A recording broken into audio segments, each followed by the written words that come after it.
O Senhor esteja convosco. Ele está no meio de nós.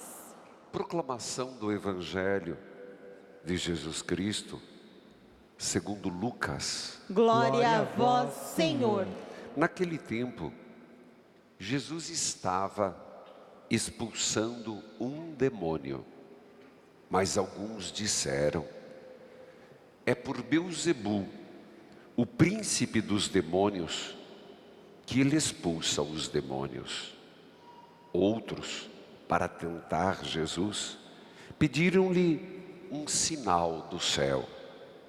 Mas, conhecendo seus pensamentos, Jesus disse-lhes: todo reino dividido contra si mesmo será destruído, e cairá uma casa por cima da outra. Ora, se até Satanás está dividido contra si mesmo, como poderá sobreviver o seu reino? Vós dizeis que é por Beelzebu que eu expulso os demônios. Se é por meio de Beelzebu que eu expulso demônios, vossos filhos os expulsam por meio de quem? Por isso, eles mesmos serão juízes. Mas, se é pelo dedo de Deus que eu expulso os demônios, então chegou para vós o reino de Deus. Quando um homem forte e bem armado guarda a própria casa, seus bens estão seguros. Mas, quando chega um homem mais forte do que ele, vence-o, arranca-lhe a armadura na qual ele confiava e reparte o que roubou. Quem não está comigo, está contra mim. Quem não recolhe comigo, dispersa. Quando o espírito mau sai de um homem, fica vagando em lugares desertos, à procura de repouso. Não encontrando, ele diz: vou voltar para a minha casa de onde saí. Quando ele chega, encontra a casa varrida e arrumada. Então ele vai e traz consigo outros 7 espíritos piores do que ele, e entrando, instalam-se aí. No fim, esse homem fica em condição pior do que antes. Palavra da salvação. Glória a vós, Senhor. Que a palavra de Deus perdoe os nossos pecados. Amém. Vamos repetir o que é propósito desta missa com o novenário Jesus Misericordioso. Jesus Misericordioso, Que a vossa luz redentora brilhe nas sombras da nossa vida. mais uma vez, porque tem tudo a ver com o Evangelho. Jesus Misericordioso, Que a vossa luz redentora brilhe nas sombras da nossa vida. queridos filhos e filhas, desde que eu fiz a leitura, que é hábito de um dia para o outro, tem me destacado alguns pontos, e eu vou dar algumas pistas. Claro que o Evangelho é rico, e cada um pode pegar o aspecto que mais lhe cabe. Primeiro, o que me chama a atenção é que Jesus está fazendo algo bom, expulsando um demônio. E é impressionante que as pessoas que estão perto dele, uns dizem, é por Beelzebu. Beelzebu, na hierarquia dos anjos, de Satanás, na hierarquia dos anjos maus, é um príncipe dos demônios. E eles atribuem a Jesus ser um endemoniado. Outros que estavam perto de Jesus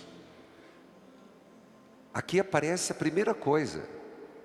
Estar perto de Jesus não significa necessariamente crer em Jesus. Se não me engano, é na carta de São Tiago que diz que os demônios sabem a existência de Deus, reconhecem a existência de Deus. Sim, é carta de São Tiago. E diz que os demônios tremem porque sabem de Deus, mas não acreditam em Deus, não têm fé em Deus. Por que eu estou dizendo isso? Aqueles homens estavam perto. O fato de estar perto de Jesus não quer dizer fé em Jesus Cristo. Não quer dizer que estamos aderindo a Jesus Cristo. Podemos estar perto do Senhor, mas distantes na nossa forma de viver. Veja, ainda dentro do primeiro ponto, eles pediram um sinal do céu. Parece algo plausível, parece algo importante. Eles pediram um sinal de Deus, de que aquilo era divino.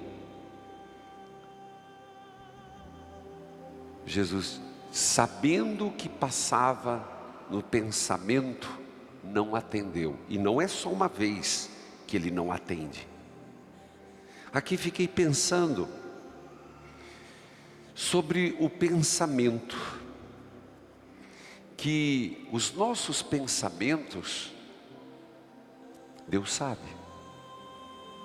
Às vezes nós estamos frente a frente com uma pessoa, e é impressionante, porque às vezes a pessoa, ela tenta te convencer, mas não sei vocês, no fundo você sabe, por algum motivo, você não tem certeza, mas você sabe que as palavras que estão sendo pronunciadas não são verdadeiras. Já sentiram isso? É impressionante, não dá para explicar. Por vários elementos, a pessoa está na tua frente, ela é capaz de jurar de pé junto que não deve ser feito um juramento, mas você sabe que aquilo tem alguma coisa de ranço, de inverdade, de mentira, de malícia. Nós não conseguimos esconder isso do Senhor. Nós podemos até ser bom de lábia, podemos até usar das falácias para convencer, mas lembre-se, e isso é preocupante e questionador, o Senhor conhece o pensamento. Por isso tem um salmo que diz: antes que a palavra chegue na minha boca, o Senhor já as conhece. Tá, o que podemos ver disso? Lembra que nosso Senhor disse: bem-aventurados os puros de coração? Então, se o Senhor conhece o nosso pensamento, então Ele sabe que às vezes nós podemos estar com uma má intenção, que nossas palavras podem dizer certas coisas, as nossas ações podem querer mostrar algo, mas o Senhor sabe qual é a motivação. O Senhor sabe qual é o pensamento imperioso. O Senhor sabe que não há verdade. E quando isso acontece, a nossa mais linda, rebuscada, eloquente oração, Deus tampa os ouvidos. Deus não atende. Como não atendeu. Então, um primeiro aspecto que vem na minha cabeça: Senhor, purifica meus pensamentos. Purifique as minhas intenções. Que as minhas intenções sejam retas. Que os meus pensamentos sejam puros. Então, se assim o for, eu conseguirei ver, estar perto de Jesus e ver as ações messiânicas. Esse foi algo que me fez pensar muito. E é uma área que a gente descuida. Nós descuidamos dos pensamentos. É uma área que nós não somos treinados. Às vezes a gente deixa o pensamento ir, e junto com o pensamento as intenções. E ao invés da gente procurar mudar a minha motivação, a gente acaba mudando o externo. Será que vão perceber? Será que deixei rastro? Será que deixei evidências? Não é essa a pergunta, o que estou fazendo é reto, é certo? Isso Deus vê. Na sequência, não vou falar todos os que me vêm, mas alguns mais. Jesus diz, e Ele está expulsando um demônio. E nosso Senhor faz algo e diz, se é um reino dividido, se o próprio diabo, Satanás, está dividido, ele não se sustenta. Um reino dividido não se sustenta. Ele é o pai da mentira. Então, nada que causa divisão. Veja, não quer dizer uniformidade, não quer dizer... E aqui falando de igreja, hoje também, no segundo ponto, dia de São João 23, o Papa bondoso, foi assim chamado, do bom humor, que colocaram lá para ser de transição. Ele já era velho, pensaram, vamos colocar esse velhinho, não vai ficar muito tempo e não vai fazer muita coisa. E o Espírito Santo tocou no coração dele, e ele convocou o Concílio Vaticano II. Reuniu o mundo inteiro, e faz 50 anos isso, o final. Tanto que se nós temos missa em língua portuguesa, se vocês estão entendendo, graças a ele. E toda a reforma litúrgica, graças a esse homem. Impressionante, porque ele morreu no meio do concílio. Eu fico imaginando, todos lá, 2.500 bispos, e esse homem morre. Mas o Espírito Santo conduziu. O que eu quero dizer nesse segundo ponto, e até contar uma anedota desse homem, que é muito impressionante, porque ele era muito livre. Ele veio de Veneza. Até tem umas particularidades que não vêm ao caso, mas ele era muito livre. E impressionante que uma vez ele estava visitando uma paróquia, e uma senhora olhou para ele, meu Deus, que papa gordo. Ele olhou para a senhora e disse, pois é, senhora, o conclave não é um concurso de beleza. Toma! E assim tantas outras anedotas. Teria muitas para contar, eu sei umas 6 dele. Mas não é isso que eu quero contar, o Papa do bom humor. Mas foi um Papa, e falando do Papa, e falando da divisão, que na igreja nós precisamos estar unidos. Se nosso Senhor diz que nem o diabo pode estar dividido, quanto mais a nossa igreja. E aqui, durante a semana inteira, também fruto da Assembleia Geral do Clero, pedido por Dom Hamilton, que fez uma locução maravilhosa, Dom Peruso, mas Dom Hamilton falava muito, e nós rezamos pelo Papa, essa unidade é muito importante. Nós, como católicos, estarmos unidos ao Papa Francisco. Estarmos unidos com o padre da sua paróquia. Estarmos unidos como igreja. Como é importante isso, meus irmãos.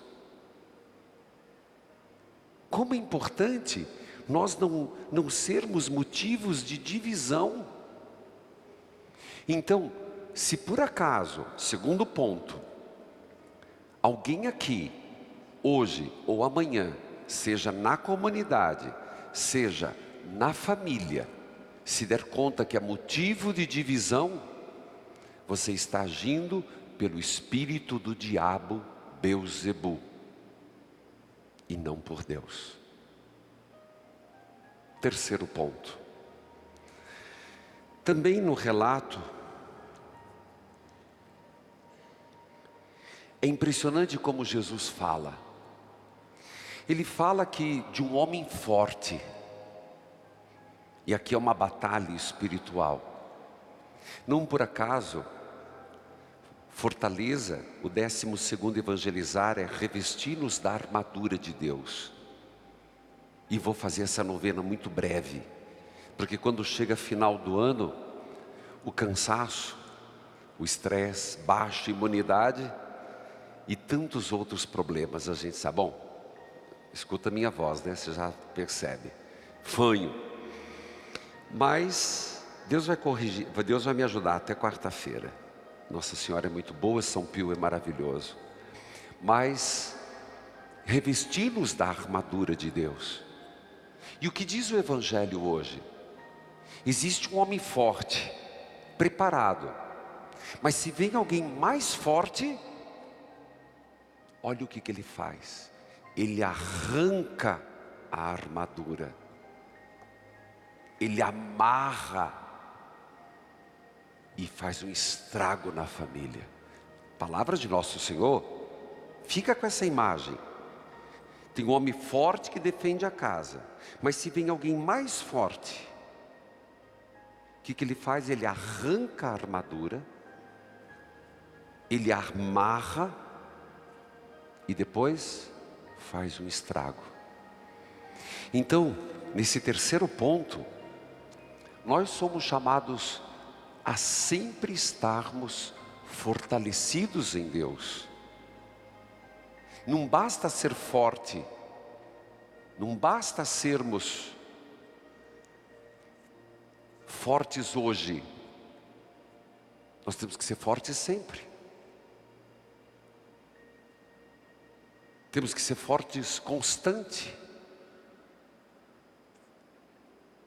Não é São João 23? Então fiz o sermão errado. Mas sabe onde que está isso? No diário espiritual. Então, no rádio fizer, mas valeu. Porque eu li São João 23. Como eu sigo o diário espiritual, erraram lá, eu errei. Eclésia supla. Mas fica o que foi dito. Filhos queridos, então, voltamos ao assunto.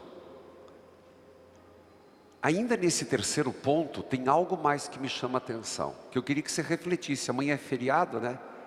Amanhã, quem quiser pode vir 7h30 da manhã, a missa é presidida por Dom José Antônio Peruso, pode vir ao meio-dia, daremos a bênção das crianças e tágua à criançada.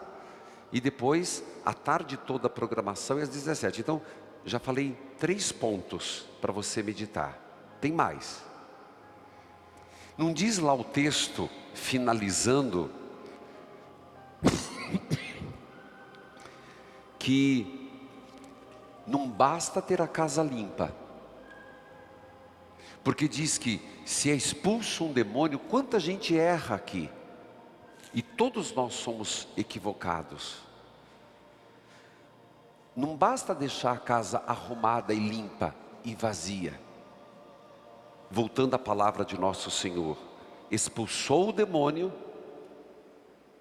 a pessoa aparentemente fica bem, casa arrumada e limpa. Mas o demônio que sai, ele volta e vê a casa arrumada, limpa, vazia. Ele vai pegar mais 7. Vem e o estrago é maior. Então, na nossa vida pessoal, não é só pureza de coração, não é só unidade, é preencher a nossa mente com Deus, preencher a nossa vida no serviço da igreja e preencher nosso interior plenamente com a presença de Jesus Cristo. Então, o inimigo não terá vez. Pode vir com 7, pode vir com 14. Casa limpa, arrumada e cheia de Jesus, o diabo não pode. Amém.